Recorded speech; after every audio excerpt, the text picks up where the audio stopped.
don't even know why you heal. I'm gonna heal you even if you don't want to be healed. God damn it, yes. In our community, we haven't been socialized to respect Black business.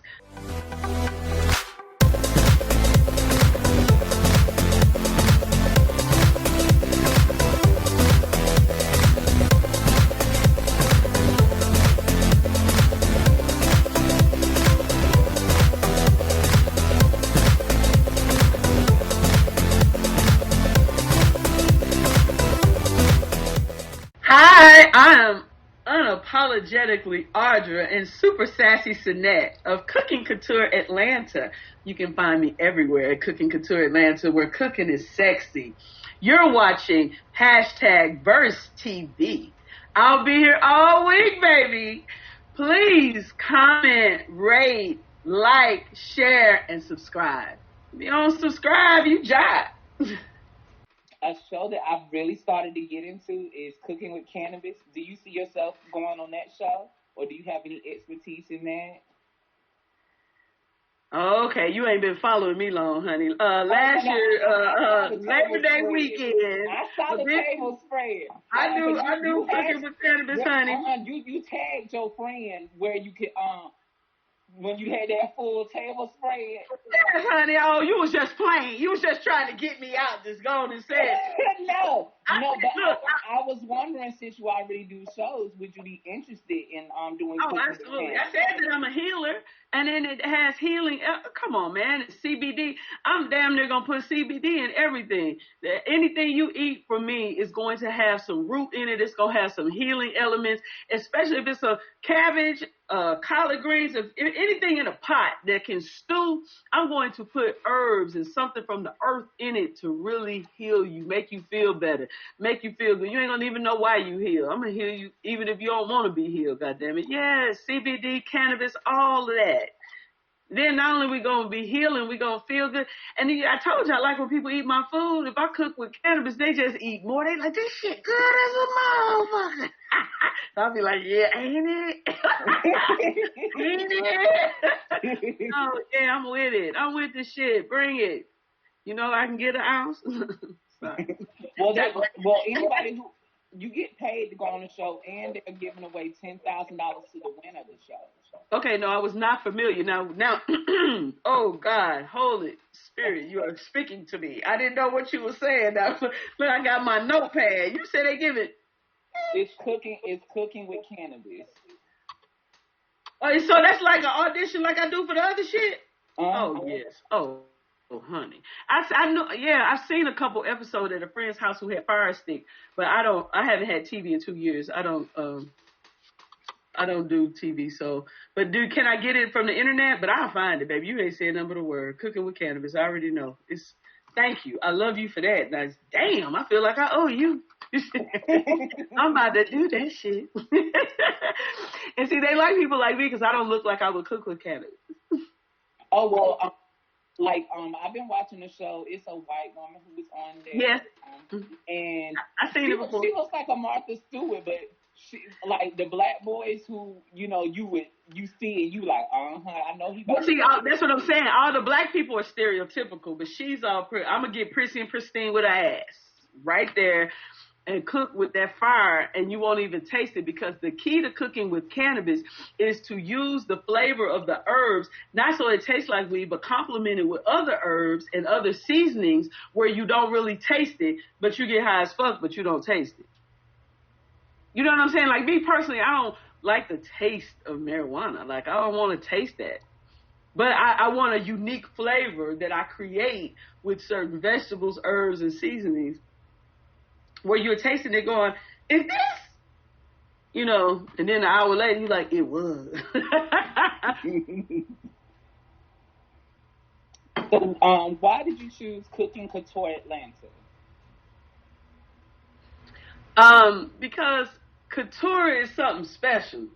That's Neiman Marcus, Saks Fifth Avenue, I ain't really a Target, Walmart kind of bitch, you know. So we said we want to take the cooking and raise it to another level. We want to make it couture because I want it to be popular. I want it to be sexy. I want women to be excited about it. I don't want cooking to seem like something you got to do. I want it to be something you want to do and something you're privileged to do. Like shopping couture, honey. You know, I'll go on a gown and cook up in that bitch in a minute. Okay, and so what's the hardest part about running businesses?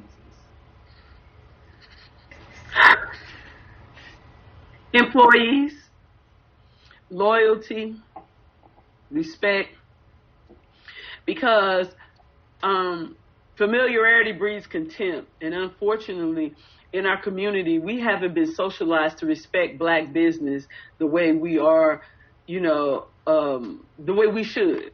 That's what I'll just say. We should. It's you know, going into a black business would be like going into the presence of Martin Luther King or any of the greats. You wouldn't go in there disrespecting them. You would go in there with a certain amount of respect. I'm not saying reverence the man. I ain't saying lift him up. I'm saying respect. And the same type of respect that you would give being in the presence of Rosa Parks, Martin Luther King. You understand what I'm saying? You should have that kind of respect and reverence for a black business because they are doing something for our community that nobody else can, will, or should. But we got to give them that love and that respect and that support back. Because when I hired more people, when I had my storefront, people would call me, my so-and-so just got out and his parole officer, and can he come work for you until, of course, I got some dishes to be washing, whatever, you know what I'm saying, what skills he got. But see, if we don't have stuff like that in our community, it's nobody to call. Oh, I need some community service hours. I need this. I have been there. I didn't heard all the story, and that's part of the reason why I had the business, so that people can call me and say, I know somebody. We went to school together. My daughter is just getting out she's trying to graduate, but she needs so many hours of internship. Can she come and work in your bakery? Yes, of course she can. I'll find a spot. You understand what I mean? People would say, you need to stop hiring all these black people. No, the fuck I don't. I need to find ones that's going to do right. God damn it, I'd be damned if I give my hard-earned money to another motherfucker that don't look like me, don't respect me, and don't give a fuck for real. Y'all play like y'all don't give a fuck, but you really do. I'm trying to show you the right way, but the only way I can show you is to be right there working with you, loving you, feeding you, paying you. Fuck, I'm going to pay somebody else. Shit, fuck that shit. We don't always like what our kids do and how they do us and our family. I can't give up on black people. They my family. So I'm going to keep providing. I'm going to keep building so that they have somewhere to fucking go when they get they mind right. They going to have somewhere to go because I'm going to build some shit for them. I'm going to be there, and I'm going to be an example of what can be done. You know what I'm saying? More black girls need to see black women doing it and not looking all busted and not mad and not bitter. You understand what I'm saying? So I got to be an example. I got to be a role model. That's what I came here for, and that's what the fuck I'm going to do. Yeah, for me, the hardest part was when I started my business, so many black people, well, I ain't going to just say black people, but so many people, but I will say majority, the black people, once they found out that it was another black person, discount, family discount, best friend hookup, and it was just a lot of that. Like people, once they realized who was behind the logo, show up to, projects late and etc.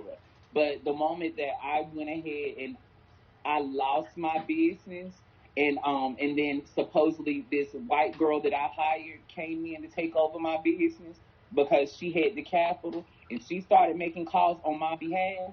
It's like that's when I started getting jobs, like getting people for me. Like it was the same person that booked you for this YFN Lucci music video, but because the white girl was the one that called, you respected it. And that's unfortunate. Can't you see that self-hate, though? Can't you see that's what we got to overcome? That's why I always try my very best to come correct, because I'm not going to accept less from you either. It's a give and take. You know what I mean? Just like you need me, I need you. You want your check on time, I want you to be on time. So we're going to hold each other accountable. You know what I mean? And we got to change it. I mean, what do we do? What do? We can't retreat. We are who we are. And this is the diaspora that we were born into, and this is a fucked up situation that slavery, the residual effects of slavery. Mm-hmm. So what we got to do is combat that with knowledge and with love. And we got to show them. So we respect each other, and we show other people how to respect us. You know what I'm saying? Right. So, yeah, that is difficult, and that's hard. Of course, I deal with all of that.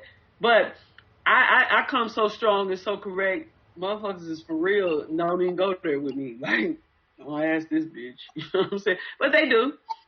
You know, and I done donated most shit and sponsored more little leagues and all that shit. You know what I'm saying? And I'm quick and good to say I gave at the office, goddammit. All I want now is cash out. Okay. And so what is the most enjoyable part of your work? Seeing people's faces and their surprise and their enjoyment and just, you know, I feel like I touch people on the inside. I get all up in you. You know what I'm saying? And do my thing up in you. And I love it. And I just like to feel like I left you better than I found you. And if I feed you and fill you up and make you smile, I left you better than when I found you. You know? When I met you was hungry, goddammit. Now you're happy, ready to take a nap. So tell me about your work with our friends at Signal 23 TV. And how was that connection made? How was that? You know, an actor referred me. I think they needed an actor. And at Christmas, for the Christmas movie, I got a call and to be on set within 2 days. And I was. And then I think we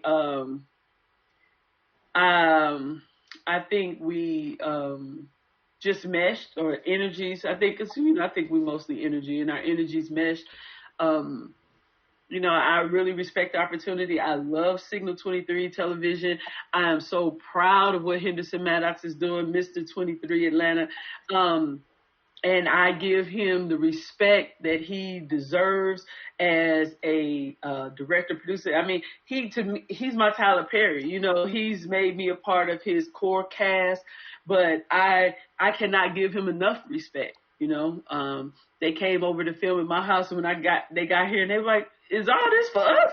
That's right, food and stuff, because I respect that. Because if Tyler Perry came to my house, if any of them white motherfuckers, Aaron Schwartzwish and all of that shit, I get dressed up and I bake a cake for them motherfuckers. I'm going to bake one for Henderson whenever the fuck he comes over here. He pays me. He respects me. He's talented and creative, and he makes me a part of his art, which is a part of who he is. So he gives me a part of his soul. I give him a part of mine. And if somebody treats you like that, how can you treat them wrong? God damn it. Make that motherfucker love me. Fuck Stevie.